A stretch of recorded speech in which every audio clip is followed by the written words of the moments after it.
అందరికీ నమస్కారం. మరి గత వారం 10 రోజులుగా తెలంగాణ రాష్ట్రంలో ఒక ఇష్యూ పదే పదే ప్రెస్ మీట్లు పెట్టుకుంటూ మరి మళ్ళొకసారి ప్రశాంతంగా ఉన్న రాష్ట్రంలో తెలంగాణ వాదాన్ని, తెలంగాణ సెంటిమెంట్ని మళ్ళీ రెచ్చగొట్టే విధంగా చాలామంది ప్రయత్నం చేస్తున్నారు. ఈ వారం 10 రోజులుగా రాష్ట్రంలో ఏ సమస్యలు లేనట్టు తెలంగాణ సెంటిమెంట్ని మళ్ళీ రగలగొడుతూ 12 సంవత్సరాల అయింది దాదాపు తెలంగాణ వచ్చి. 12 సంవత్సరాల తర్వాత మళ్ళీ ప్రధానంగా ఇద్దరు వ్యక్తులు ఈ ఆట ఆడిస్తున్నారు. ఒకరు ఫామ్ హౌస్లో వండుకున్న కేసీఆర్ గారు, మరి అక్కడ 11 సీట్లకే పరిమితమైన జగన్మోహన్ రెడ్డి. ఎందుకంటున్నా అంటే ప్రశాంతంగా ఉన్న వాతావరణం, అన్నదమ్ముల్లాగా కలిసిమెలిసి ఉన్న వాతావరణాన్ని ఈరోజు మరి 10 రోజుల నుంచి అరేయ్ తురేయ్, వాడు వీడు, ఎవడ్రా వాడు అనే మాటలు మన తెలంగాణలో మాట్లాడుతున్నారు. వయసుకు గౌరవం లేకుండా, వ్యక్తికి గౌరవం లేకుండా, ఒక ఆత్మాభిమానం లేకుండా మరి వాళ్ళు ఇష్ట అనుసారంగా మాట్లాడుతున్నారంటే ఇది మన దురదృష్టం. చాలామంది ఈరోజు ముఖ్యంగా ఇక్కడికి స్వర్గీయ నందమూరి తారక రామారావు ఘాట్కి వీడికి వచ్చి ప్రెస్ మీట్ ఇవ్వాల్సిన వచ్చిందంటే పరిస్థితి మరి ఎంత ఘోరంగా మాట్లాడుతున్నారు కొందరు వ్యక్తులని నేను సూటిగా ప్రశ్నిస్తున్నా. 1982లో పార్టీ పెట్టి 9 నెలల్లో అధికారం దిశగా వచ్చి తెలుగువారి ఆత్మగౌరవాన్ని నిలబెట్టిన వ్యక్తి నందమూరి తారక రామారావు గారు. అట్లాంటి వ్యక్తి సమాధిని ఈరోజు కొందరు దురదృష్టం హుసేన్ సాగర్లో పడేస్తాం, ఆ సమాధిని తీసి హుసేన్ సాగర్లో పడేస్తామన్నారు. అదేవిధంగా మరి ఈ ప్రభుత్వం ఏర్పాటు చేసిన ఎన్టీఆర్ విగ్రహాన్ని అమీర్పేటలో మరి దాన్ని పలగొట్టేట పార్సల్ పంపుతారట ఆంధ్రప్రదేశ్కి. నేను అనేది ఏంటంటే మాట్లాడిన వ్యక్తులకి మీరు మాట్లాడే ముందు ఏ వ్యక్తి గురించి మాట్లాడుతున్నామో ఒకసారి ఆలోచించండి. స్వర్గీయ నందమూరి తారక రామారావు గారు ఉమ్మడి ఆంధ్రప్రదేశ్కి ముఖ్యమంత్రి. ఎవరైతే మాట్లాడుతున్నారో ఆయన ముఖ్యమంత్రి ఉన్నప్పుడు నువ్వు పుట్టలేరా బాబు అని నేను సూటిగా ప్రశ్నిస్తున్నా. దాని తదనంతరం చంద్రబాబు నాయుడు గారు ముఖ్యమంత్రి ఉన్నప్పుడు నువ్వు డైపర్ల సుస్సు పోసుకుంటామని మరొకసారి నేను చెప్తున్నా. మీ అమ్మ నీకు అడిగే టైంలో, అంటే నీకు ఊహ తెలియని టైంలో ఈ రాష్ట్రం ఏర్పడింది, లేకపోతే తెలంగాణ అనే పదం వచ్చింది, లేకపోతే ఇక్కడ తెలంగాణ నాయకులు గతంలో ఉమ్మడి ఆంధ్రప్రదేశ్గా పరిపాలించిందని మరొకసారి తెలియజేస్తున్నా. ఇష్టం వచ్చినట్టు అరే చంద్రబాబు, అరే లోకేష్, నీ సైన్యం వస్తుందా, నువ్వు వస్తావా అంటే అది పద్ధతి కాదని మరొకసారి చెప్తున్నా. ఎందుకంటే రెండు రాష్ట్రాలు సెంటిమెంటు, తెలంగాణ సెంటిమెంట్ అయి 12 సంవత్సరాలు అవుతుంది. ఇప్పుడు ఏ నాయకులైతే ఫామ్ హౌస్లో పండుకున్నారో వాళ్ళు మళ్ళీ తెలంగాణ సెంటిమెంట్ రగిలితే మరి ప్రజలు చెప్పుతో కొట్టడానికి రెడీ ఉన్నారు. 10 సంవత్సరాలుగా 2 టర్ములు ఇచ్చిర్రు, దోచుకున్నారు, దాచుకున్నారు, ఇప్పుడు ఫామ్ హౌస్లో పడుకున్నారు. అది అక్కడైపోతే మరి ఇక్కడ 11 సీట్లకే పరిమితమైన జగన్మోహన్ రెడ్డి ఏ విధంగా రెచ్చగొట్టాలి తెలంగాణని, తెలంగాణ ప్రజల్ని ఏ విధంగా రెచ్చగొట్టాలంటే ప్రొఫెసర్ నాగేశ్వరరావు వంశము ముంగడికి తీసుకొచ్చిండు. మరి అమిత్ షా ఏం మాట్లాడిండో, అమిత్ షా గారు ఏం మాట్లాడిండ్రో, ఎవరితో మాట్లాడిండ్రో ఎవరికి క్లారిటీ లేదు. అట్లాంటప్పుడు ఈ మనిషి అమిత్ షా ఈయన instant friend, Chandrababu Naidu instant friend, మరి జగన్మోహన్ రెడ్డి పర్మనెంట్ ఫ్రెండు అని ఎవరికో ఏదో చెప్తే దాన్ని రచ్చగొట్టి దాన్ని ఇక ఒక మేధావి వచ్చి ఇంకో మేధావికి చెప్పినట్టు అందరి మేధావులు కలిసి రౌండ్ టేబుల్ కాన్ఫరెన్స్ పెట్టి ఇక తిట్టుడు స్టార్ట్ పెట్టిర్రు. అరే అంటున్నారు, తురే అంటున్నారు, ఎవడు రా అంటున్నాడు. అక్కడ తెలంగాణలో నీకేం పని చంద్రబాబు అంటున్నారు, తెలంగాణ పోలీసు నీకెందుకు రక్షణ కల్పించాలే చంద్రబాబు అంటున్నారు. అరే ఇది ఎక్కడిది రాబాయ్, ఏం చదువుకున్నారు రాబాయ్ మీరంతా, ఎక్కడికి పోతున్నాం రాబాయ్, ఎన్ని సమస్యలు ఉన్నాయి రాబాయ్ ఈ రాష్ట్రంలో. అక్కడ మూసీకాడ సమస్యలు ఉన్నాయి, అక్కడ పోయి మాట్లాడండి. లేకపోతే హైడ్రా కాడ సమస్యలు ఉన్నాయి, అక్కడ పోయి మాట్లాడండి. లేకపోతే రైతులు ధాన్యం రోడ్ల మీద వేస్తారు, అక్కడ పోయి మాట్లాడండి. కానీ ఎవరికి ఏదైనా ఎవడైనా పేరు రావాలన్నా లేకపోతే వాడిని గుర్తించాలన్నా చంద్రబాబును తిట్టుడు పెట్టుకున్నారు, లోకేష్ గారిని తిట్టుడు పెట్టుకున్నారు, పవన్ కళ్యాణ్ గారిని తిట్టుడు పెట్టుకున్నారు.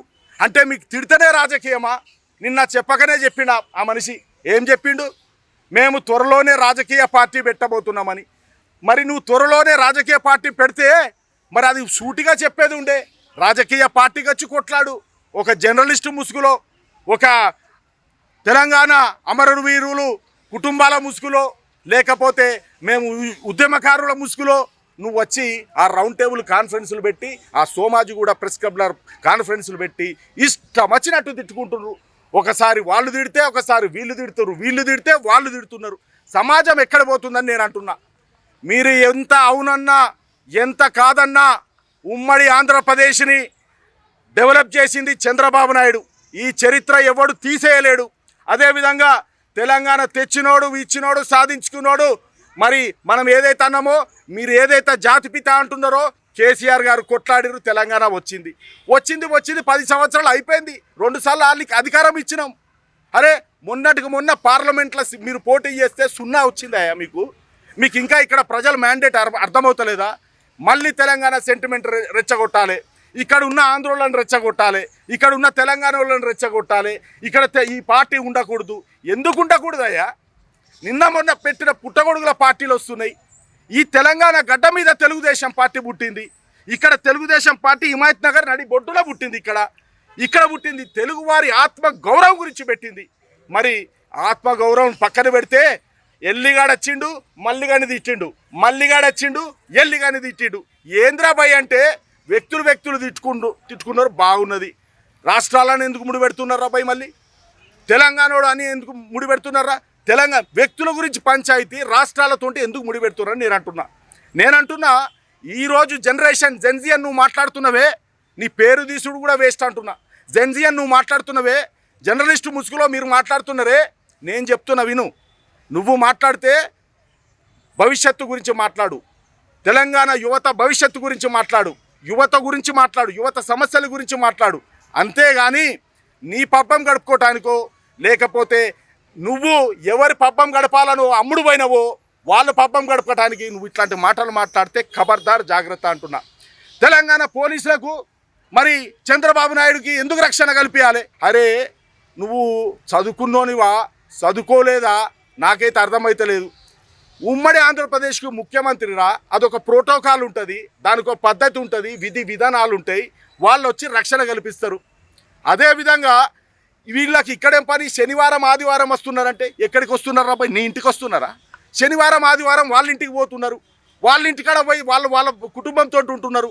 వాళ్ళ వ్యక్తులను కలుసుకుంటున్నారు. వాళ్ళ ఇంట్లోతో టైం స్పెండ్ చేస్తున్నారు. మీకెవడు హక్కు ఇచ్చిండు? తెలంగాణకు రావద్దని మీకెవడు హక్కు ఇచ్చిండు? ఏమన్నంటే మాకు వాక్ స్వాతంత్రం అంటారు. వాక్ స్వాతంత్రం ఉండాలి. Right of speech, right to speech fundamental రైట్స్లా చదువుకున్నోడు ఎవరికైనా తెలుసు. కానీ అది ఒక వ్యక్తి ఆత్మ గౌరవాన్ని, ఒక వ్యక్తి ఆత్మ అభిమానాన్ని దాన్ని హరిస్తే మాత్రం ఎవడు కూడా పౌరుడు క్షమించడు, ఎవడు కూడా పౌరుడు ఒప్పుకోడు. నేను అదే చెప్తున్నా, మరీ చెప్తున్నా. తిట్టాలంటే నేను కూడా 10 మంది 20 మంది జర్నలిస్టులు కానీ మిత్రులు కానీ ప్రెస్ వాళ్ళని కానీ పిలిచి మా పార్టీ తరఫున నేను కూడా తిట్టచ్చు. నేను తిట్టున్నాను, నువ్వు తిట్టుడు కాదు. ఇక్కడ రాష్ట్రాలతోటి ముడిపడి ఉన్న సమస్య అయిపోయింది. మిత్రులారా, ప్రజలు మ్యాండేట్ ఇస్తారు. ప్రజలు ఎవరిని కూర్చోబెట్టాలనే మ్యాండేట్ ఇస్తారు. అరే ఎవరింటికి పోయినా మీకే ప్రాబ్లం.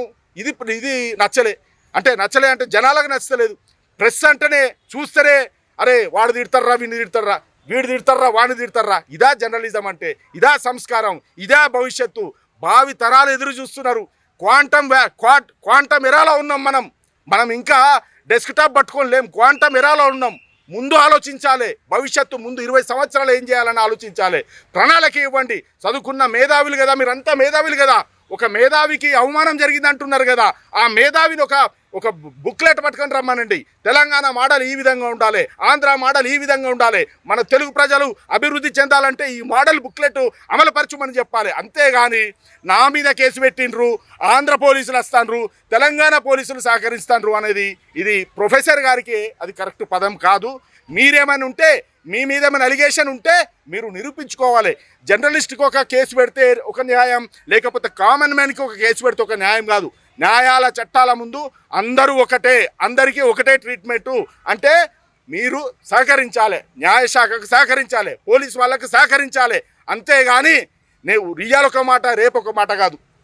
ఇక చాలామంది ఎందుకు ఇట్లా ప్రతిసారి చంద్రబాబు ప్రతి దాంట్లో చంద్రబాబే.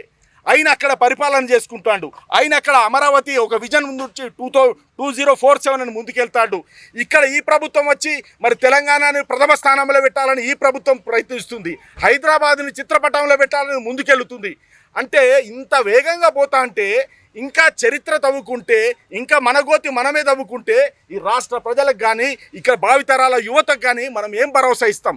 తిట్టుకునుడు కాదు భరోసా, కొట్టుకునుడు కాదు భరోసా. మనము ముందుకెళ్లాల్సింది ఒక విజన్ తోటి. తెలంగాణ వచ్చింది, తెచ్చుకున్నాం, కొట్లాడిన వాళ్ళు కొట్లాడినరు. అమరవీరులు 12 మంది విద్యార్థులు ఎవరైతే అమరులైనరో వాళ్ళకు పాదాభివందనం చేసి నమస్కారం చేశాము. వాళ్ళ కుటుంబాలు ఆదుకున్నాము. అన్ని రకాల ఆ గవర్నమెంట్ కానీ ఈ గవర్నమెంట్ కానీ ఆదుకుంటుంది. కానీ నువ్వు చేసేది మళ్ళీ రెచ్చగొడుతున్నావు. ప్రాంతీయవాదం తెచ్చి మళ్ళీ రెచ్చగొడితే ఖబర్దార్ అంటున్నా. ఆ దల్ పార్టీకి కానీ ఇంకొకటి కానీ మల్లిగాని కానీ ఎల్లిగాని కానీ మరి ఎవరికైనా కూడా చెప్తున్నా, ఇంకొకసారి వాణ్ణి తిట్టుడు వీణ్ణి తిట్టుడు వీణ్ణి తిట్టుడు వాణ్ణి తిడితే మాత్రం మేము కూడా తిట్టుడు స్టార్ట్ చేస్తే మా ఉనికి తెలంగాణ తెలుగుదేశం పార్టీ ఈ కూటమి తోటి ఇక తెలంగాణకి ఎంటర్ అవుతుంది అనగానే ఒక్కొక్కరికి మరి ఎక్కడెక్కడ నడుస్తుందో అర్థమవుతలేదు. మేము ఇంకా ఫీల్డ్ దిగుతే మాత్రం ఎక్కడ కూడా మీ భవిష్యత్తు ఉండదని చెప్తున్నా. చివరిగా ఎన్టీ రామారావు గారి విగ్రహం తీసేస్తాడట, ఆంధ్రాకి పడేస్తాడట, పార్సల్ చేస్తాడట, ఇక రకరకాలు చెప్పాడులే. నేను అనేది ఏంటంటే ఇదే కేసీఆర్ వాళ్ళ కొడుకు పేరు తారక రామారావుని పెట్టుకున్నాడు. మరి ఆయన ఏం చేస్తావు? నువ్వు ఎడబడేస్తావు. ఇది తప్పన్నా. అభిమానం ఉంటుంది, వ్యక్తిత్వం ఉంటుంది, ఆత్మగౌరవం ఉంటుంది. అవన్నీ కాపాడుకోండి. ఆయనే తెలుగు జాతి గురించి కొట్లాడిన వ్యక్తి, తెలుగువారి ఆత్మగౌరవం గురించి కొట్లాడిన వ్యక్తి. అందుకే చెప్తున్నా, ఎన్టీ రామారావు జోలికి రాకుండి. స్వర్గీయ ఎన్టీ రామారావు గారు ఎలక్షన్ టైంలో వాడుకొని దాని తర్వాత పడేసి అట్లా చేయకుండి. ఆయనే 2 రూపాయల కిలో బియ్యం పేదలకు ఇచ్చిండన్న. అట్లా చెప్పుకుంటా పోతే ఆకలైనోనికి అన్నం పెట్టిన వ్యక్తి అన్న. నువ్వు పుట్టను కూడా పుట్టలే అన్న.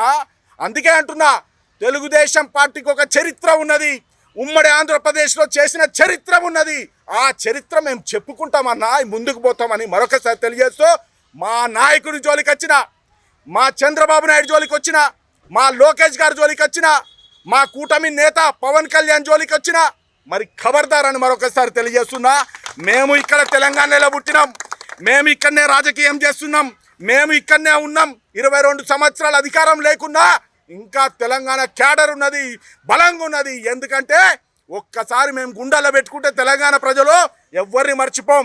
అందుకే చెప్తున్నా సోదరులారా, నీకు మంచి భవిష్యత్తు ఉన్నది. నువ్వు యువతే, నువ్వు రాజకీయం చేయి, రాజకీయంగా ముందుకురా. కానీ రాజకీయ ముసుగులో వ్యభిచారం చేస్తే మాత్రం తాట తీస్తామని మరొకసారి తెలియజేస్తూ, ఇక్కడికి వచ్చిన మీడియా సోదరులందరికీ పేరు పేరున విలేకరులందరికీ కూడా ధన్యవాదాలు తెలియజేస్తున్నా.